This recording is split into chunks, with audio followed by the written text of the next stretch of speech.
Yang paling menentukan di dalam memilih pasangan, seperti yang kita sudah pernah sampaikan sebelumnya, itu adalah masalah kesolehan. Kesolehan itu terkait dengan agamanya. Kesolehan itu terkait dengan akhlak, adab, dan perilakunya. Ini yang paling menentukan. Soal yang lain itu bisa datang kemudian.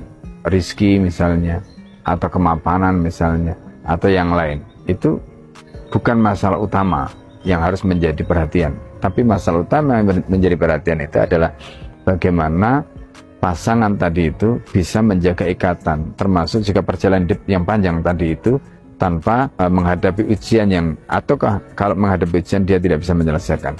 Nah, karena itu kunci yang paling utama di dalam memilih pasangan itu adalah agama, kesolehan, akhlaknya.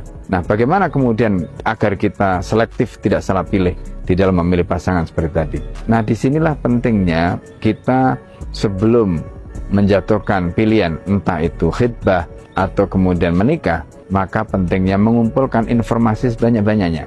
Kadang-kadang ta'aruf, entah itu dengan CV atau dengan apa. CV boleh dibikin sedemikian rupa, ya. Tetapi masalahnya kemudian adalah pentingnya orang itu memahami karakter lebih dalam, lebih baik tentang orang tadi. Nah, cara yang terbaik seperti yang dilakukan Nabi, ya, yaitu dengan cara bertanya kepada teman-temannya, meminta referensi kepada orang-orang yang dia percaya. Dengan cara seperti itu, insya Allah kita tidak seperti membeli kucing di dalam karung.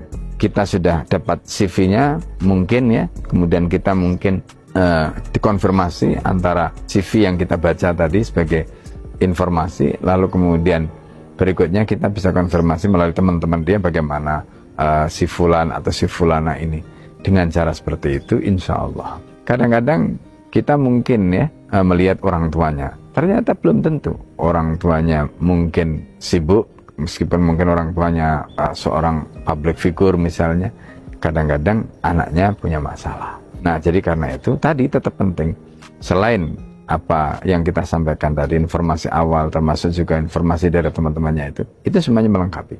Kalau yang lain itu bonus saja. Jangan sampai karena kita mungkin percaya, ya, oh ini karena anak si fulan, oh ini karena si anu, maka kemudian akhirnya kita nanti kecewa. Kenapa? Karena ternyata di lapangan berbeda dengan apa menjadi ekspektasi kita. Nah, inilah yang terjadi, dan karena itu jangan sampai kita tergesa-gesa dalam menentukan pilihan untuk hidup yang panjang, karena kata Nabi, al-ajalatu minasyaitan. Tergesa-gesa itu bagian dari setan.